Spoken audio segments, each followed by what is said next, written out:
Adat bermaksud adalah sesuatu yang sudah menjadi satu kelaziman dilakukan oleh manusia.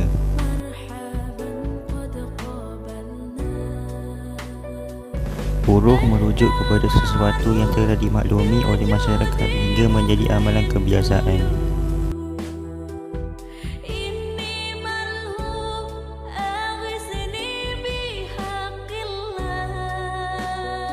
Adat atau uruf terbagi kepada 4 bahagian.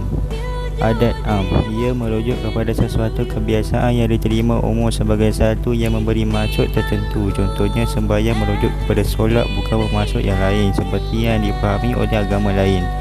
Adat khusus, ia bermaksud sebagai sesuatu yang terpakai dan dipahami oleh sesetengah masyarakat atau negeri atau di kalangan golongan tertentu. Contohnya, kesarjanaan merujuk kepada kepandaian dan kecenderungan seseorang. Adat sahih, sesuatu adat yang tidak bercanggah dengan syarak atau prinsip syariat atau menghalalkan yang haram atau tidak membatalkan yang wajib atau menghilangkan kemaslahatan dalam syariat. Adat fasih atau rosak, sesuatu adat yang berlawanan atau bercanggah dengan syarak atau prinsip atau menghalalkan yang haram atau membatalkan yang wajib atau menghilangkan kemaslahatan dalam syariat. Bincangan aplikasi kaedah. Nombor 1, kaedah ini amat besar peranannya dalam pengurusan manusia. 2, kaedah ini bertujuan sebagai sumber rujukan untuk membuat keputusan. 3, pemakaian kaedah ini hendaklah didasari oleh kefahaman yang mendalam tentang konsep adat dan uruf yang mampu menjadi rujukan hukum. 4, kebiasaan yang berstatus baik serta menepati kehendak syarak atau tidak bertentangan dengan prinsip syariat seharusnya menjadi bahan perbincangan khusus sebelum sesuatu operasi penyelidikan dibuat. Isu berkait. Nombor 1, pakaian mengikut adat. Islam tidak membenarkan memakai pakaian yang tidak menutup aurat bertujuan untuk melindungi maruah. Contohnya, pakaian tradisional Iban tidak menutup aurat sepenuhnya jika tidak dibolehkan dipakai oleh orang Islam. Lebih dianjurkan memakai pakaian tradisional Melayu seperti baju kurung kerana labuh, longgar dan bertekstil tidak nipis.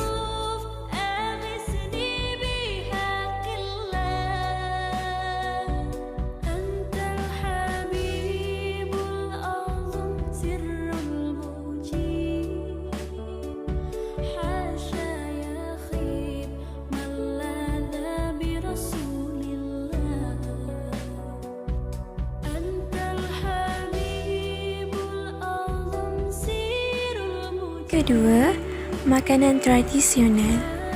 Manuk pansu, makanan tradisional Sabah dan Sarawak yang pada asalnya adalah daging babi. Jadi, perlu ditukar kepada daging yang disembelih dan halal supaya adat dapat dikekalkan oleh orang Islam juga.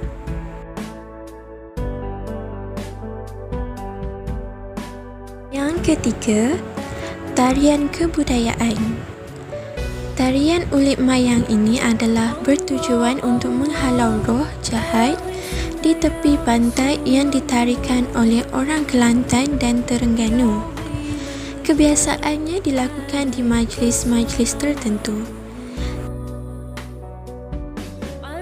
Keempat, seni pertahanan diri. Seni mempertahankan diri digalakkan untuk dipelajari. Contohnya silat yang biasa diamalkan oleh orang Melayu. Adat ini dapat dilakukan sekiranya tiada unsur-unsur seperti pemujaan dan bacaan mantra yang biasa dilakukan oleh pesilat zaman dahulu.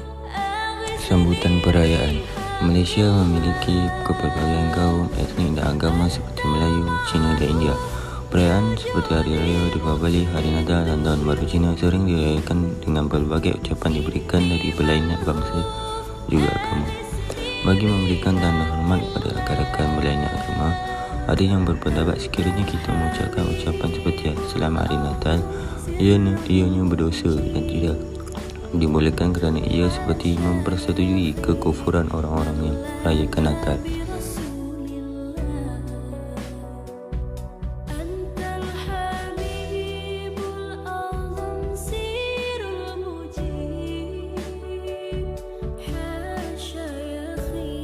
Kesimpulan, adat dan uruf secara amalan adalah perkara yang sama. Setiap masyarakat mempunyai adat yang tersendiri yang menjadi identiti ataupun kebanggaan masing-masing. Sesuatu adat sebati dalam masyarakat berkenaan dan diterima sebagai perkara yang benar. Adat hanya menjadi cabang yang tumbuh daripada pokok hukum yang telah ditetapkan oleh Allah Subhanahu Wa Taala. Sebarang perubahan atau penetapan hukum mesti dilakukan oleh keputusan bersama-sama dengan ahli ulama.